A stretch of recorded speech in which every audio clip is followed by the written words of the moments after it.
Hi friends, welcome to Abunas home. അപ്പോൾ നമുക്കിന്നൊരു caramel pudding recipe ചെയ്താലോ? നമ്മുടെ വീട്ടിലുണ്ടാകുന്ന കുറച്ച് ഇൻഗ്രീഡിയൻസ് ഒക്കെ വെച്ച് വളരെ സിമ്പിളും എളുപ്പത്തിലും തയ്യാറാക്കാവുന്ന ഒരു പുഡിംഗ് എങ്ങനെ തയ്യാറാക്കാമെന്ന് നമുക്ക് നോക്കാം. അടുപ്പ് കത്തിച്ച് പാൻ ചൂടായി വരുമ്പോൾ അതിലേക്ക് നമുക്ക് 2 ടേബിൾ സ്പൂൺ പഞ്ചസാര ഇട്ട് കൊടുക്കാം. പഞ്ചസാര ഇട്ടതിന് ശേഷം 1 ടേബിൾ സ്പൂൺ വെള്ളവും ചേർത്ത് നല്ലപോലെ മിക്സ് ചെയ്യാം. അടിക്ക് പിടിക്കാതിരിക്കാൻ നല്ലപോലെ മിക്സ് ചെയ്ത് ഒരു ഗോൾഡൻ കളർ ബ്രൗൺ ആകുന്നത് വരെ നമുക്ക് ഇങ്ങനെ മിക്സ് ചെയ്തുകൊണ്ടിരിക്കാം. ഒരു ഗോൾഡൻ കളർ ബ്രൗൺ ആയതിനു ശേഷം നമുക്ക് പുഡിംഗ് തയ്യാറാക്കുന്ന പാത്രത്തിലേക്ക് ചൂടോടുകൂടി തന്നെ നമുക്ക് മാറ്റി വെക്കാം.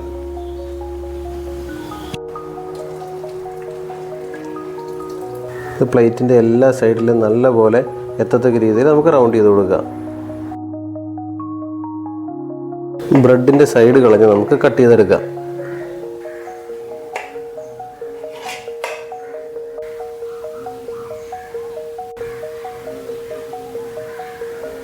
ബ്രെഡ് പൊടിച്ചെടുക്കുന്നതിന് കൂടെ 2 മുട്ട കൂടി നമുക്ക് ചേർത്ത് കൊടുക്കാം.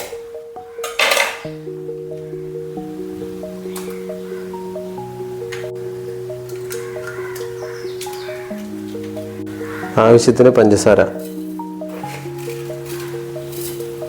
ഇനി ഇത് നമുക്ക് നല്ലപോലെ ബ്ലെൻഡ് ചെയ്തെടുക്കാം.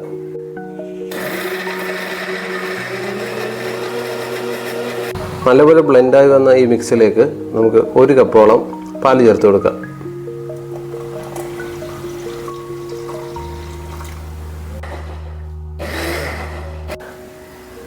നമുക്കൊന്ന് അരിച്ചെടുക്കാം. അങ്ങനെ നമ്മുടെ പുഡിങ്ങിൻ്റെ മിക്സ് ഇവിടെ നല്ലപോലെ അരിച്ചെടുത്തിട്ടുണ്ട്. ഇനി നേരത്തെ തയ്യാറാക്കിയ കാരമലിൻ്റെ മുകളിലേക്ക് നമുക്കത് ഒഴിച്ചു കൊടുക്കാം. ഇത് ഒഴിച്ചു കൊടുത്തതിന് ശേഷം നമ്മൾ നല്ലപോലെ തിളച്ച് വന്നൊരു പാനിലേക്ക് ഒരു പാത്രം വെച്ചിട്ട് അതിൻ്റെ മുകളിലേക്ക് നമ്മുടെ പുഡിങ്ങിൻ്റെ പാത്രം വെച്ച് കൊടുക്കാം. അത് നല്ല ഫ്ലെയിമിലാണ് ഞാൻ വെള്ളം തിളപ്പിച്ചെടുത്തത്. അതിന് ശേഷം വെച്ചതുകൊണ്ട് ഒരു 40 മുതൽ 45 മിനിറ്റ് വരെ ലോ ഫ്ലെയിമിലാണ് നമ്മളിത് കുക്ക് ചെയ്തെടുക്കുന്നത്.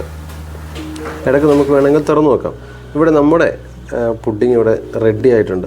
ഇനി ഇത് പാത്രം മാറ്റി വെച്ച് ഒന്ന് തണുത്തതിന് ശേഷം ഫ്രിഡ്ജിലേക്ക് വെച്ചെടുത്താൽ നമ്മുടെ പുഡിംഗ് റെഡിയായി. അങ്ങനെ നമ്മുടെ 1 മണിക്കൂറത്തെ റെസ്റ്റിന് ശേഷം നമ്മുടെ കാരമൽ പുഡിംഗ് എന്തായി നമ്മൾ നോക്കാൻ പോവാണ്. വാ, നല്ല സൂപ്പറായിട്ടുണ്ട്. ഇനി നമുക്കൊരു പ്ലേറ്റിലേക്ക് ഇത് മാറ്റാം.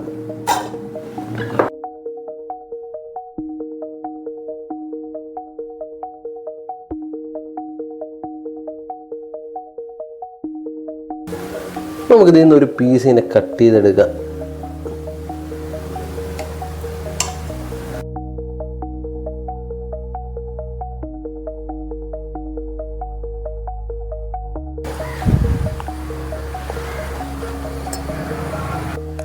നമുക്കൊന്ന് ടേസ്റ്റ് ചെയ്ത് നോക്കാം.